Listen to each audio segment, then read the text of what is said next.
Hello enemy lovers, স্বাগত আপনাকে enemy sagas চ্যানেলে। আর আজ আমরা দেখব লর্ড অফ মিস্ট্রিজ এর এপিসোড নাম্বার 2। আর এই এপিসোডের নাম হলো বিয়ন্ডার। যারা এখনো প্রথম এপিসোড দেখোনি তারা যাও, লিংক ডেসক্রিপশনে দেওয়া আছে, সেখান থেকে গিয়ে দেখে আসো। চলো এখন দেখা যাক এই আজকের এই এপিসোড নাম্বার 2 কে দিয়ে। ভিডিওতে আগানোর আগে একটা স্পন্সর আছে গাইস, তোমাদের একটা অ্যাপ সম্পর্কে বলতে চলেছি যার অফিসিয়াল পার্টনার হলো পিএসজি। এখানে ম্যাচ খেলে আইফোন, ল্যাপটপ, স্মার্ট ওয়াচ আরো অনেক কিছু জেতার সুযোগ রয়েছে, এমনকি ক্যাশ প্রাইজও জেতার সুযোগ রয়েছে। আর এই অ্যাপটিতে অনেক রকমের লাইভ ম্যাচ দেখার সুযোগও আছে এবং এই ম্যাচের স্কোর অনুমান করে তোমরা গেম খেলতে পারবে। যেমন ধরো কোন টিম জিতবে, কোন টিম কত রান করবে, কে সর্বোচ্চ স্কোর করবে। এছাড়াও বিভিন্ন ধরনের গেমস রয়েছে, সেগুলো খেলেও তোমরা ইনকাম করে নিতে পারবে। আর হ্যাঁ, রেজিস্ট্রেশন করার সময় আমার প্রোমো কোড anime7 ব্যবহার করুন। আর এটা ব্যবহার করে তোমরা 20,000 টাকা পর্যন্ত পেয়ে যেতে পারো।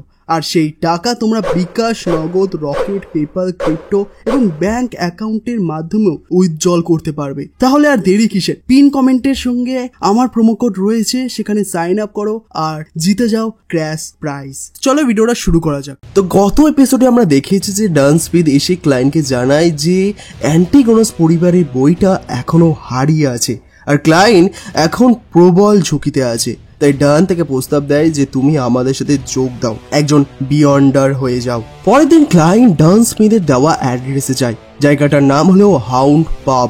আর এখন ক্লায়েন্ট ভাবে যে আমাকে নাইট হকসে জয়েন করা উচিত। এতে আমি শুধু নিরাপদেই থাকবো না, বরং এই জাদুময় দুনিয়ার আরো গভীরে প্রবেশ করতে পারবো। পাবে ঢুকেই সে দেখে যে এক খাঁচায় দুটো কুকুর আছে আর লোকে তাতে বাজি ধরছে। আর তখন তার দেখা হয় একজন লোকের সাথে, যার নাম হলো রাইট। ক্লায়েন্ট জানায় যে ডান স্মিথ আমাকে এখানে পাঠিয়েছেন আর ওই লোকটা ক্লায়েন্টকে একটা এলিভেটরে তুলে দেয়। ওখান থেকে ক্লায়েন্ট পৌঁছে যায় নাইট হক অফিসে। সেখানে ফ্রন্ট ডেস্কে ছিল রোজানে নামের এক ক্লার্ক। ক্লায়েন্ট বলে যে ডান স্মিথ তাকে ডেকেছেন। তো রোজানে ক্লায়েন্টকে ডানের অফিসে যাওয়ার জন্য বলে এবং পথে কিছু বিয়ন্ডারের সাথেও দেখা হয়, যেমন লিওনার্ড, রোয়ার, ফ্রেই, কেনলি এদের সাথে। ডানের অফিসে দরজার নাম ছিল চেইন গেট। আর রোজান বলে যে সে আর যাবে না, কারণ ডান তার জন্য বাবার মতো আর সে খুব ভয় পায় তাকে।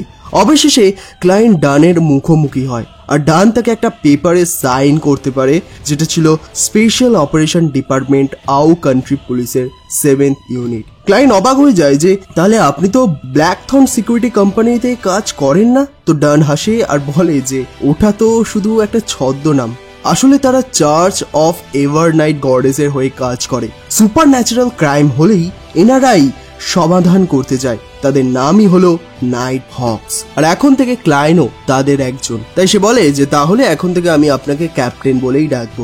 ডান তখন ক্লায়েন্টকে সতর্ক করে আর বলে যে একজন বিয়ন্ডার হওয়া খুব বিপজ্জনক। সে ক্লায়েন্টকে একটা রুমে নিয়ে যায় যেখানে অসংখ্য নাম লেখা ছিল আর সবাই নাইট হকের মেম্বার, যারা মৃত্যুবরণ করেছে কারণ তারা নিজেদের ওপর নিয়ন্ত্রণ হারিয়ে ফেলেছিল।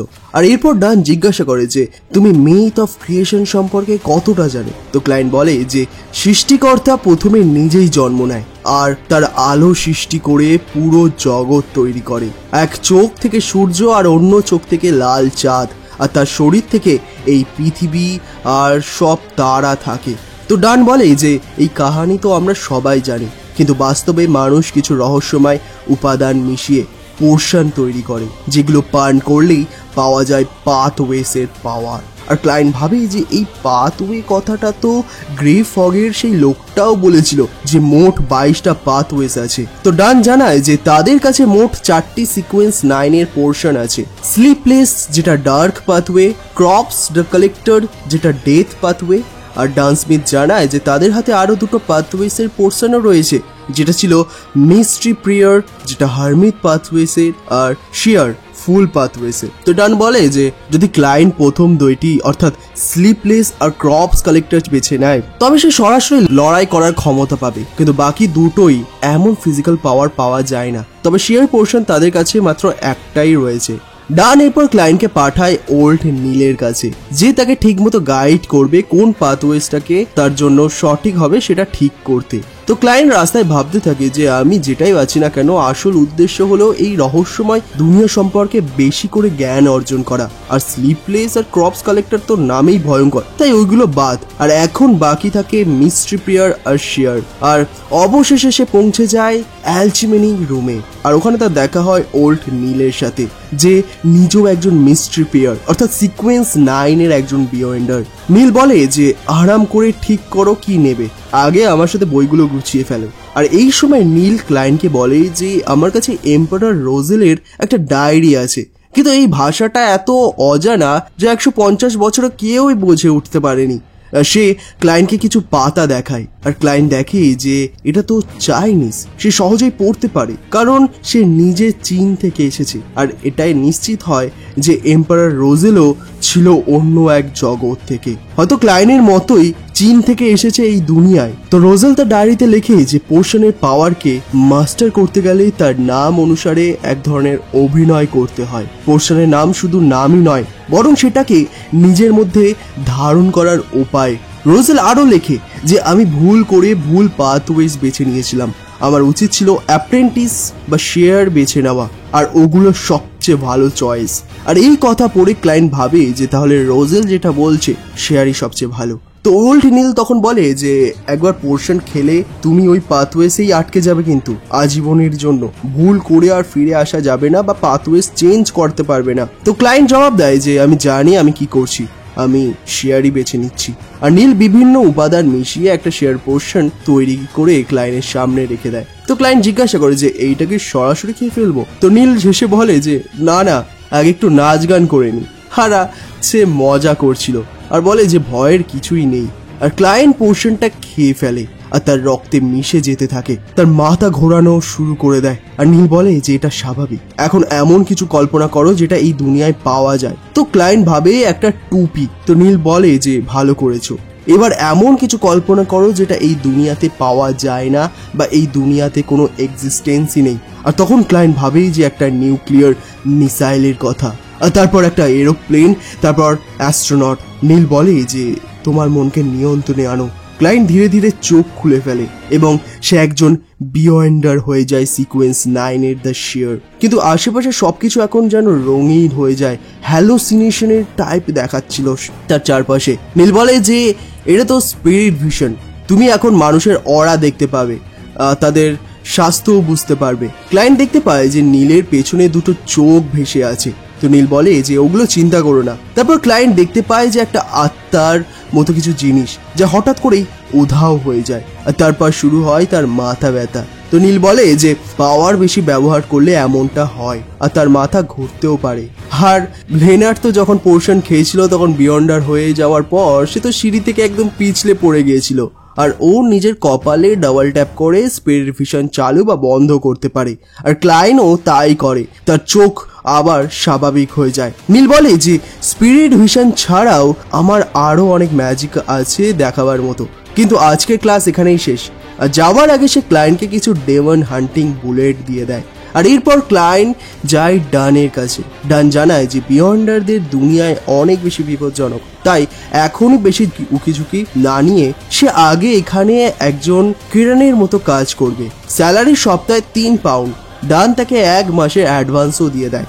এদিকে ক্লায়েন্টের ফ্যামিলির অবস্থা খুবই খারাপ, আর তার বাবা মা মারা গেছেন। ছোট বোন এখনো পড়াশুনো করে, আর একমাত্র উপার্জনক্ষম তার বড় ভাই বেনসন মাসে মাত্র 6 বা 5 পাউন্ডই উপার্জন করে। এবং নোবেলেও বলা হয়েছে যে তাদের বাড়ির ছাদ পর্যন্ত ভাঙা ছিল, আর বাথরুম তো একটাই ছিল, যার কারণে মেলিসা ক্লায়েন্টের ঘরে ব্রাশ করতে আসে। কিন্তু আজ ক্লায়েন্ট প্রথম দিনেই 12 পাউন্ড রোজগার করে নেয়, আর সেটা দেখে সে খুবই খুশি হয়। ভেবেছিল এবার তাদের দারিদ্রতা দূর হবে। আর এরপর ডান ক্লায়েন্টকে একটা মিশন দেয় যে এখন তুমি একটা লাঠি কিনে আনো আর ওয়েলচের বাড়ির চারপাশে ঘুরে দেখো, হয়তো কোনো ক্লু পাবে যা অ্যান্টিগোনাস ফ্যামিলির সেই পুরনো বইটা কোথায় তা জানাও যেতে পারে। আর ঠিক তখনই হঠাৎ এক ঘোড়ার গাড়ির সামনে এসে থামে।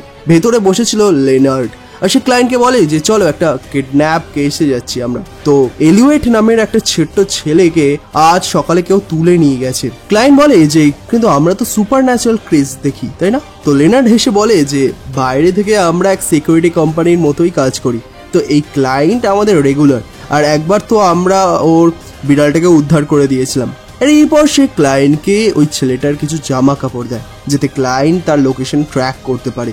ক্লায়েন্ট তার লাঠির মাধ্যমে ডাউজিং রড নামক এক টেকনিক ব্যবহার করে, যার মানে হলো যেদিকেই এলিওয়েট থাকবে লাঠিটা সেই দিকেই নেমে যাবে। আর ডাবল ট্যাপ করে সে তার পাওয়ার অন করে আর দেখতে পায় ঠিক কোন গলিতে কোন এলাকায় সেই ছেলেটা আছে।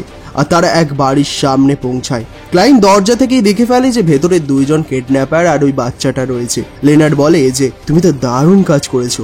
আর এরপর সে দরজা ভেঙে ভেতরে ঢোকে আর ওদের গুলি ওর দিকে আসে, কিন্তু লেনার্ড অনায়াসে ডজ করে ফেলে। আর তারপর সে তাদের বন্দুক ভেঙে দেয় ইজিলি এবং জোরে পিটিয়ে দেয় দুজনকে। কিন্তু হঠাৎ করে এই 2 জন লোকের শরীর বদলে যায় আর তারা একসাথে মিশে যায় আর একটা ভয়ঙ্কর মনস্টারে পরিণত হয়। লেনার্ড তখন ক্লায়েন্টকে চিৎকার করে বলে যে বাচ্চাটাকে নিয়ে বাইরে যাও, কিন্তু এই মনস্টার লেনার্ডকে ছুঁতেও পারছিল না। মনে হচ্ছিল লেনার্ড যেন টেলিপোর্ট করছিল। মনস্টারটা পালাতে গিয়ে আকাশে উড়ে যায়, কিন্তু ক্লায়েন্ট ওকে গুলি করে দেয়। আর মনস্টার ভেবে পায় না, কিন্তু হঠাৎ করেই কিছু একটা হয় আর আকাশ থেকে পড়ে যায়। আর লেনার্ড আসলে সিকোয়েন্স 8-এর একজন বিয়ন্ডার, আর তার সিকোয়েন্সের নাম হলো মিডনাইট পয়েন্ট। মানে সে গান গেয়ে কাউকে ঘুম পাড়িয়ে দিতে পারে, আর এই দানবটার সাথেও ঠিক সেটাই করে। হঠাৎ করে ক্লায়েন্ট কিছু একটা অনুভব করতে থাকে আর তার মনে হয় যে আসল ক্লায়েন্ট এই বাড়িতে এসেছিল। যাই হোক, বাচ্চাটাকে আবার তার পরিবারে ফিরিয়ে দেওয়া হয়। কিন্তু এখন প্রশ্ন হলো যে কিডন্যাপরা হঠাৎ করে দানবে কি করে পরিণত হলো। ব্যাপারটা হলো যে ওরা পোর্শন খেয়ে ফেলেছিল, আর এখানে যে কেউ ইচ্ছা করলেই বিয়ন্ডার হতে পারে না। আর এই কারণেই এদের সাইড এফেক্ট হয়ে যায় আর তারা ভয়ঙ্কর দানবে পরিণত হয়। লেনার্ড পরে বলে যে ক্লায়েন্টের সঙ্গে কাজ করে তার অনেক মজা হয়েছে আর ওর মধ্যে কিছু তো একটা স্পেশাল আছে। আর এরপর ক্লায়েন্ট চলে যায় আর লেনার্ড কাউকে জিজ্ঞাসা করে যে তোমার কি মনে হলো, আর উত্তরে আসে যে তুমি ঠিক বলছো, আমারও স্পেশাল মনে হয়নি। কিন্তু আমরা দেখি কিন্তু সে আসলে নিজের ছায়ার সঙ্গে কথা বলছিল। এবার এটা আবার কি, এটা আমরা পরে হয়তো বুঝতে পারবো। তারপর ক্লায়েন্ট বাড়ি ফিরে যায় আর ভাবে যে মেলিসা এটা শুনে খুব খুশি হবে, কারণ ও এখন একটা চাকরি পেয়ে গেছে। কিন্তু এরপর যা হয় তা অবাক করার মতো। সে ফিরে আসে সেই কিডন্যাপদের বাড়িতে আর একটা দরজা খোলা থাকে আর সেখানে একটা ডায়েরি পড়ে থাকে। ডায়েরির শেষ পাতায় লেখা থাকে যে সবাই মারা যাবে আর আমিও। সঙ্গে সঙ্গে দ্য ফুল কার্ডটা আবার নিচে পড়ে যায় আর আমরা দেখতে পাই যে কারোর একটা রহস্যময় হাসি। আর এরপর ক্লায়েন্ট হঠাৎ নিজের রুমে ঘুম থেকে উঠে পড়ে আর এটা আসলে একটা স্বপ্ন ছিল। কিন্তু সে বুঝে যায় যে এই কিডন্যাপারদের বাড়িতেই অ্যান্টিগোনাস ফ্যামিলির নোটবুকের ক্লু লুকিয়ে রয়েছে। আর এরপর দেখা যায় ক্লায়েন্ট ওর স্যালারি নিয়ে একটা সুন্দর বাড়ি কিনেছে, সেখানে তার বড় ভাই বেনসনও আসে। এখন থেকে এই 3 জন ওখানেই থাকবে। বেনসনের চোখে জল চলে আসে এই সিন দেখে, আর ক্লায়েন্ট সবার জন্য খাবারও বানায়। বেনসন ক্লায়েন্টের জন্য একটা গিফট এনেছিল, একটা দারুণ স্যুট, কারণ ক্লায়েন্ট তো এখন চাকরি করে, তাই এটা পরে সে অফিসে যাওয়া আসা করবে। ক্লায়েন্ট স্যুট পরে দেখায় আর বেনসন ওর মাথায় হাত রাখে, আর সেই মুহূর্তে ক্লায়েন্টের মনে পড়ে যায় তার আসল বাবা মার কথা। আর এরপর 3 জন একসাথে ক্লায়েন্টের নতুন চাকরি আর নতুন ঘর কিনে নেওয়ার উদযাপন করতে থাকে। আর এখানেই এই এপিসোডটা শেষ হয়ে যায়। তো বন্ধুরা, ক্লায়েন্ট এখন একজন বিয়ন্ডার হয়ে গেছে আর ওর ফ্যামিলির সঙ্গে শেষের সিনগুলো দারুণ ইমোশনাল ছিল। কিন্তু প্রশ্ন হয়ে যায় যে ক্লায়েন্ট কি অ্যান্টিগোনাস ফ্যামিলির সেই বইটা খুঁজে পাবে, আর সেটা আমরা জানবো পরের এপিসোডগুলোতে। তোমরা যদি চাও আমি পরের এপিসোড তাড়াতাড়ি আনবো তাহলে কমেন্ট করে দাও দ্য শিয়ার। আর ভিডিওটা ভালো লাগলে লাইক আর শেয়ার করে দিও। আর যদি তুমি আমাদের চ্যানেলে নতুন হয়ে থাকো তাহলে অবশ্যই সাবস্ক্রাইব করে বেল আইকন অবশ্যই ক্লিক করে থাকো, যাতে এই নতুন এপিসোডগুলো মিস না করতে পারো। বাকি আমরা দেখা করবো খুব তাড়াতাড়ি আরও একটা নতুন এপিসোড নিয়ে। ধন্যবাদ।